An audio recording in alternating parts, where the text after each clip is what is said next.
meu trabalho versa sobre um tipo específico de lógica modal que eu tenho elaborado na minha tese.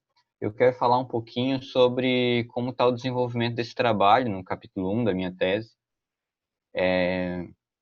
e que é um trabalho de lógica modal, como eu falei, mas aplicado para a filosofia da ciência. Tá? Nesse trabalho, basicamente, eu vou estar desenvolvendo um sistema lógico modal que captura a ideia de subdeterminação do conhecimento histórico, utilizando um tipo de lógica temporal. Para isso, eu estou utilizando a seguinte definição do que eu estou considerando aqui de ciência histórica, ou de ciências históricas no plural. Uma ciência histórica quando ela satisfaz os seguintes dois critérios. Primeiro, ela supõe que os fatos estudados correspondem a proposições logicamente indexadas em um tempo histórico. Esse tempo histórico ele não pode ser confundido com outras estruturas temporais, como, por exemplo, uma temporalidade relativística. O tempo histórico ele tem uma separação entre a dimensão espaço e tempo, por exemplo, entre outros requisitos. E adquire conhecimento, no caso dessa ciência, né, que seja histórica, ela adquire conhecimento acerca de fatos ou do presente ou do passado, assumindo pelo menos o princípio do que eu chamo aqui de atualismo metodológico da história. Tá? Falar um pouquinho melhor sobre esses dois critérios, mas dando alguns exemplos a princípio, né, se incluiriam nessas ciências a historiografia, que é a que mais vem à mente, né, mas também a arqueologia, paleontologia, geologia, parte da biologia, né, história natural e várias outras sub-áreas aí de outras ciências, tá? Todas essas áreas aí, enfim, seriam acopladas como ciências históricas, nesse sentido amplo. Esse primeiro critério, o primeiro critério ele advém do Arthur Danto, né, mais conhecido como um critério minimal da historiografia. E o segundo critério, esse critério do atualismo metodológico, ele vem de um geólogo, o Lyell, um dos pais fundadores da geologia, mas que depois ele foi apropriado para a história natural, recentemente também para a antropologia histórica, arqueologia e outras áreas. Falando um pouco mais sobre a definição do tempo histórico, aqui, em particular, eu estou considerando o tempo histórico o quê? Uma estrutura de Kripke, onde você tem também é chamado uma árvore, né? Você tem um instantes T e uma relação de precedência entre os instantes, certo? A relação de precedência entre os instantes, ela precisa satisfazer os seguintes três requisitos, pelo menos. Transitividade, né? Se um instante é anterior ao outro e outro é anterior a esse, então aquele também é anterior ao primeiro. Irreflexividade, né? Porque não faz sentido um instante ser preceder a ele mesmo, né? Um instante então, não pode preceder a si mesmo. E, por fim, terminal. Terminal no sentido de que todos esses instantes precisam acabar no instante que corresponde ao presente, ao hoje, né? Dado que as ciências estão interessadas aí no hoje e para trás, né? Então, não tem futuro, né? Claro que vai, fenomenologicamente, enfim, a gente sabe que o tempo histórico vai caminhando e vai tendo instantes, né, no futuro, mas aí, nesse caso, você vai ter que criar outro modelo e o T0, que é o instante raiz, aí que vai mudar. De modo geral, as afirmações que se encontram numa historiografia, elas dizem ou ao presente ou ao passado, né? Notem que aqui tem algumas coisas em inglês aqui, porque eu traduzi para português, mas ficaram algumas coisas aí por traduzir.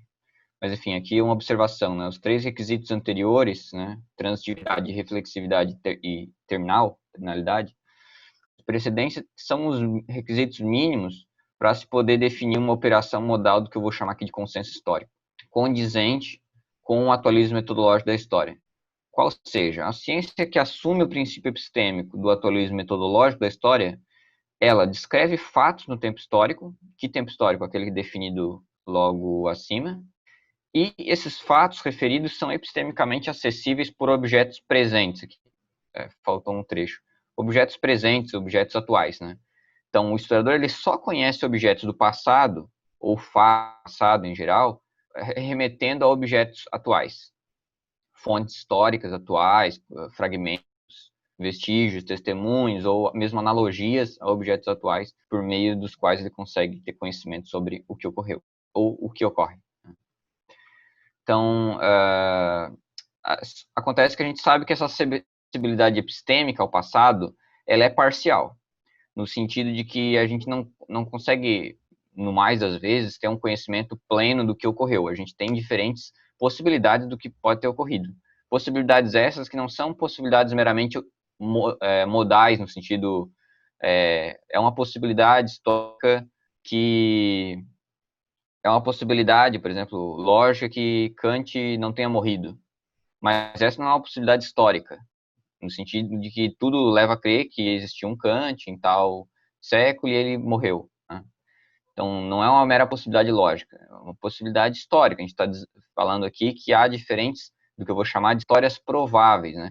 Então, todas as reconstruções históricas consideradas prováveis não estão incluídas nesse modelo lógico. Né?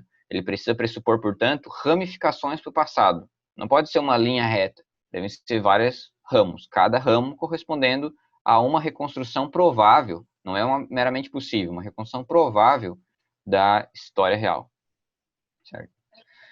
Então, basicamente, se a gente for definir uma história provável, né, o que é uma história provável? Uma reconstrução hipotética provável, ou da história real, ou simplesmente história provável, é uma cadeia maximal de instantes de tempo, T, elemento do conjunto de instantes de tempo, terminada no instante presente atual, T0. Então, aqui no exemplo abaixo, a gente vê 3, por exemplo, histórias prováveis. Tem T0. Vejam que não é preciso colocar seta aqui nessas relações, porque pelo terceiro critério a gente já sabe que o T0 vai ser a raiz, então, portanto, e não tem nenhum posterior a ele, então todos eles vão nessa direção aqui, né? Então, você tem T0, e aqui você tem 3 ramificações passado, né? Ou seja, 3 versões de como a história ocorreu, né? Então, quando a gente está se remetendo ao consenso histórico, vejamos, a gente quer dizer o quê? Que uma proposição P ocorre quando P é considerada verdadeira em toda reconstrução hipotética provável da história real, né? Ou seja, a comunidade científica histórica se compromete coletivamente a aceitar que P ocorre ou ocorreu. Né? Por exemplo, a escultura de Vênus de Milo, né, foi originalmente pintada. A gente sabe isso por investigações de ultravioleta na escultura, que hoje é branca, mas pela ultravioleta a gente consegue saber que originalmente ela tinha certas cores, assim como outras esculturas gregas. Lutero traduziu a Bíblia para o alemão, Napoleão derrotado na Batalha de Waterloo, são todas coisas que são consensuais na historiografia. Né?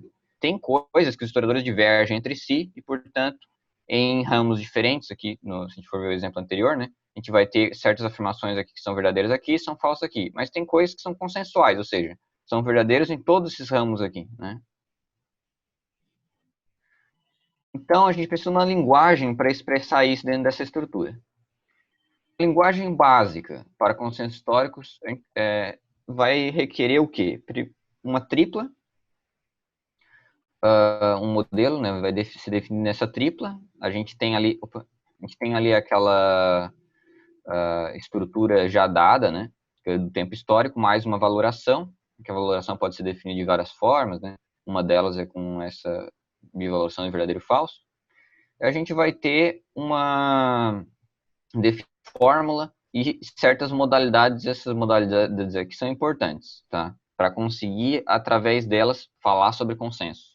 Então, a gente tem aqui fórmulas, a gente pode assumir esses termos aqui, os termos usuais da lógica clássica, para conseguir definir os operadores, os demais operadores, né, como implicação, o ou e assim por diante, né? O falso aqui é opcional, mas ele facilita algumas definições.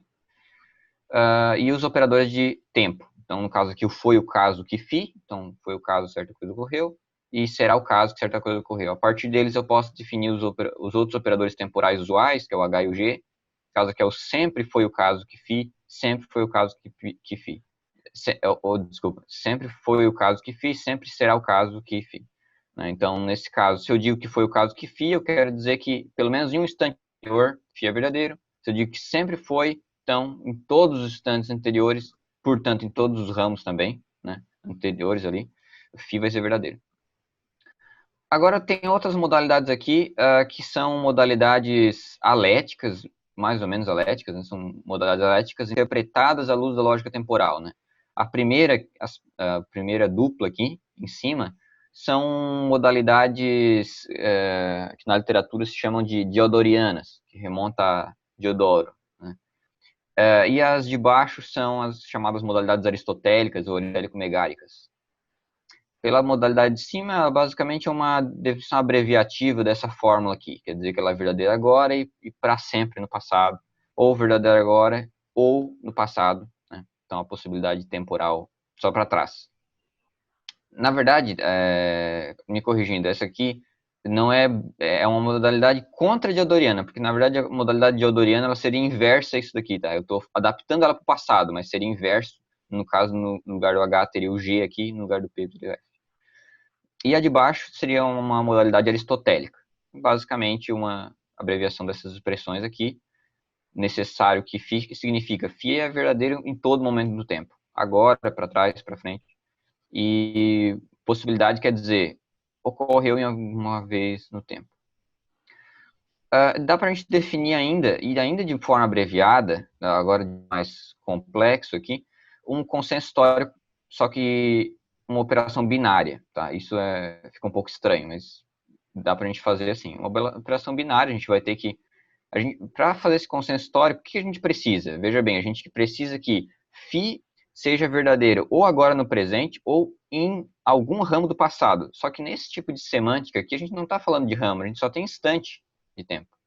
Então, como é que a gente dá para parafrasear isso em termos de ramos, em termos de instantes? Da seguinte maneira, a gente impõe que ele ocorra no presente, e isso ocorre porque o nosso sistema é terminal. Então, se a gente colocar aqui o falso, né, e colocar lá essa fórmula que vai remeter ao presente, a gente vai garantir que essa fórmula ela vai valer só para o presente. Então, no presente, φ vai ser verdadeiro ou agora no presente, ou sempre vai ser verdadeira a possibilidade de φ, a possibilidade aristotélica, né? Então, portanto, em algum instante do tempo, de algum ramo, φ vai ser verdadeiro. Então, isso aqui não é a maneira mais natural de escrever um consenso histórico, e ela é limitada, como dá para ver, não dá para se fazer reiterações, por exemplo, não dá para se falar de consenso sobre consenso, porque o consenso sempre vai ser no presente. Mas é uma forma interessante de caracterizar, de qualquer forma, mais econômica, em termos de linguagem, né? E não vai precisar adotar mais um símbolo, mais um tipo de forma, né? Mas dá para a gente fazer de uma forma mais natural, que seria utilizando uma linguagem persiana, né?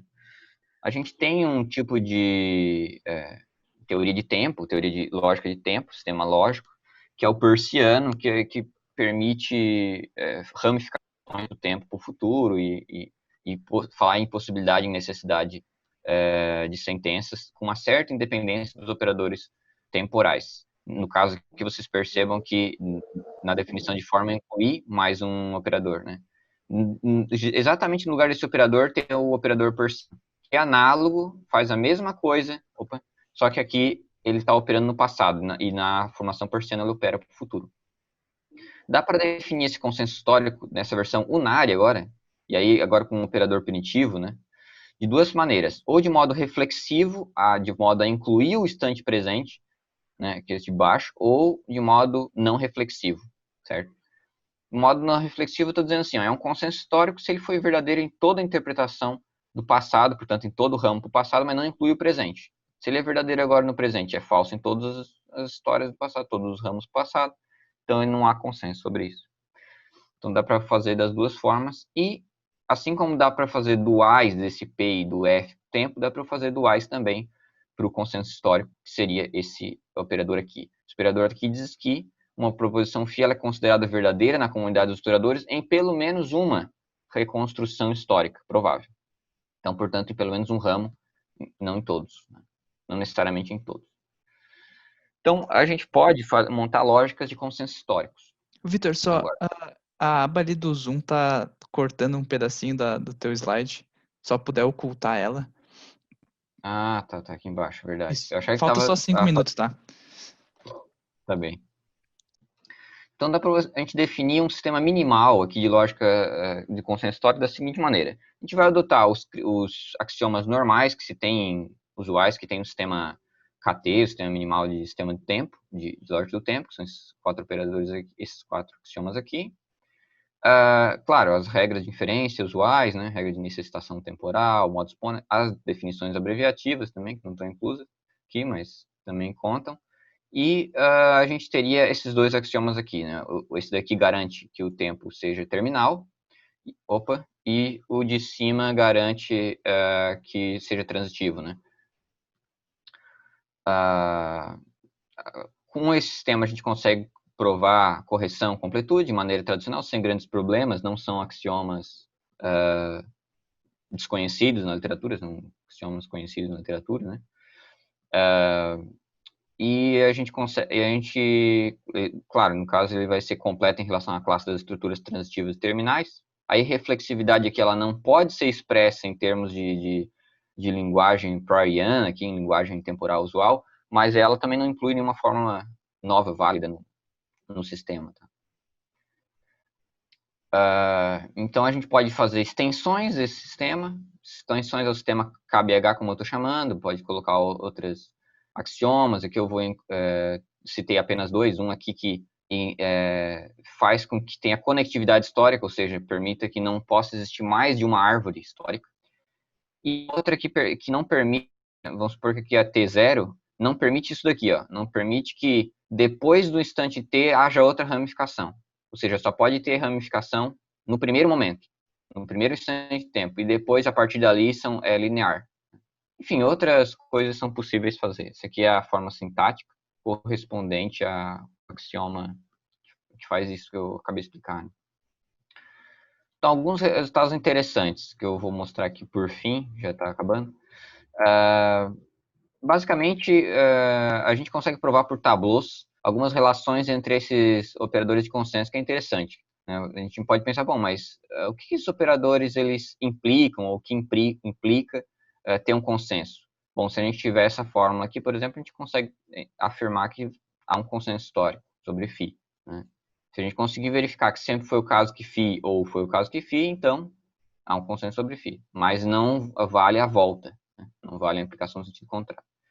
E também a gente consegue provar que se foi o caso que φ, então φ foi válido, né? Tem uma possibilidade histórica aqui de φ sempre para o passado. De novo, não vale a volta. A gente consegue fazer isso com a mesma coisa, a gente consegue fazer com operadores aqui no sentido não reflexivo. Veja que a metria aqui, ó, né? O E ali vira OU, né? Se a gente faz uma dualidade aqui do operador, então fica bem simétrico aqui, como esperado. A forma de tableaus que eu utilizei, basicamente eu utilizei uma regra que mimetiza o que faz na semântica o operador de consenso, e aí eu consigo derivar, por exemplo, essa conclusão aqui, que é uma das que está no primeiro teorema, né? Consigo provar por casos, né? Há 3 casos diferentes que podem ocorrer nos ramos do tableau, elas geram contradição e eu consigo derivar o sequente. Né? Então, só para dar um último exemplo aqui antes de finalizar, né? A gente tomar aqui uma certa estrutura aqui de tempo. Com esses instantes de tempo aqui, que T0, vamos supor que aqui seja T asterisco, né? Aqui tenha 2 e 3, 1 e 2 e aqui tenha 3, né?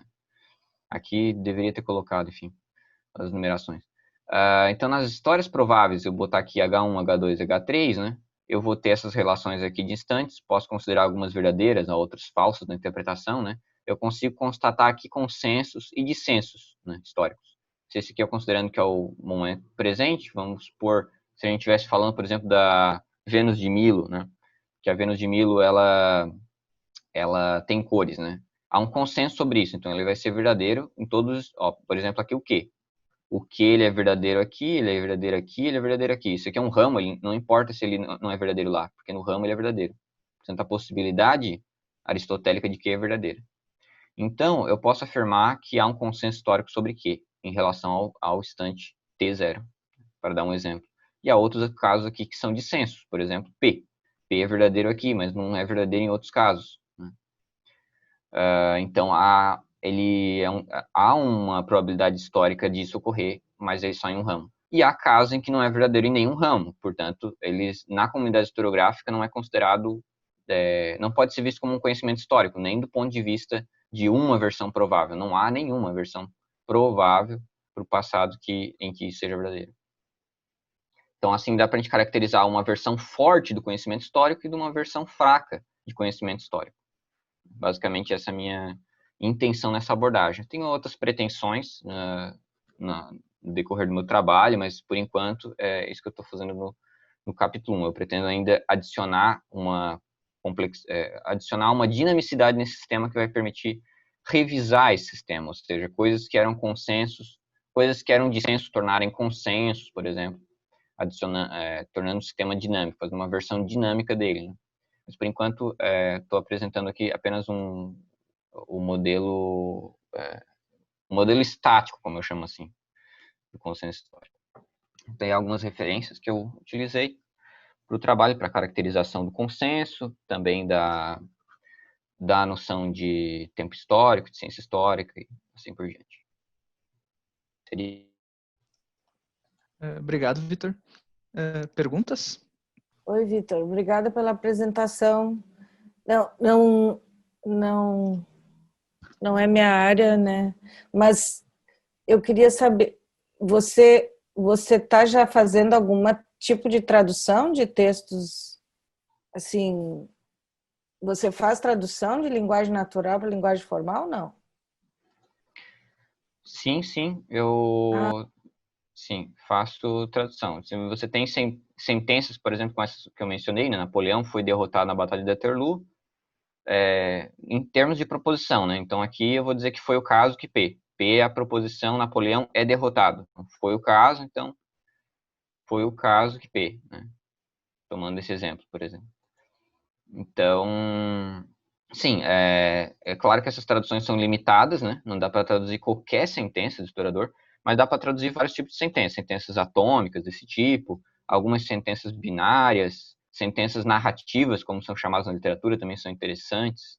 Vários tipos de sentenças estão para ser traduzidas e capturadas, portanto, por esse modelo. A ideia seria essa mesmo. A Mariana fez uma pergunta ali. Como é o seu diálogo com historiadores sobre o modelo? Diálogo com historiadores. Bom, eu sou um historiador também, sou formado em História, além de Filosofia, já seria um exemplo. Mas de um modo geral, faço parte de um grupo de estudos com historiadores e filósofos, né? Onde eu tenho um pouco desse diálogo, né? A questão é que a grande dificuldade é mais os modelos formais, né? Para dialogar os modelos formais com historiadores. Nem sempre estão habituados com esse tipo de modelo lógico, né? Mas, do ponto de vista da tese geral, assim, é interessante e é um diálogo sempre importante para se fazer em filosofia da ciência de modo geral, né? Isso eu acho que vale também para o filósofo da biologia, para o filósofo da física, para o filósofo da química e assim por diante, né? Claro que a gente sempre tem certas dificuldades com a linguagem do físico, do biólogo ou do historiador, por ele não necessariamente compartilhar o mesmo framework, né, que o filósofo. Mas é possível adotar uma linguagem comum onde a gente consegue discutir essas teses, né? E eu acho que é interessante, sim, esse diálogo e frutífero. Eu acho que eu tenho conseguido responder assim a algumas demandas da área, né? Em contraparte, eu também sei que há coisas que ou por limitação da linguagem, coisas que não podem ser traduzidas por conta da limitação da linguagem do tempo mesmo que eu estou adotando. Propositadamente estou adotando uma linguagem mais simples, justamente para o tratamento lógico, não ficar tão complicado, né? Quando faz uma adaptação de um modelo lógico, você sempre faz uma certa idealização, né? Não é possível você não adotar nenhuma idealização, né? Mas, de qualquer forma, ilustra bem a questão e serve para muita coisa, mesmo assim. Sei lá, eu diria que seria isso. Ela é um diálogo importantíssimo para mapear o que você pode e o que você não pode fazer no seu sistema e ver no que você consegue ajudar, né? No que você consegue escrever, o que está ocorrendo ali, né? Entre os trabalhos dos historiadores. No meu caso aqui, vale lembrar não só da historiografia, mas também história natural, né? E outros trabalhos, história em geral, né? Bem, acho que o nosso tempo já está se esgotando. Obrigado, Vitor.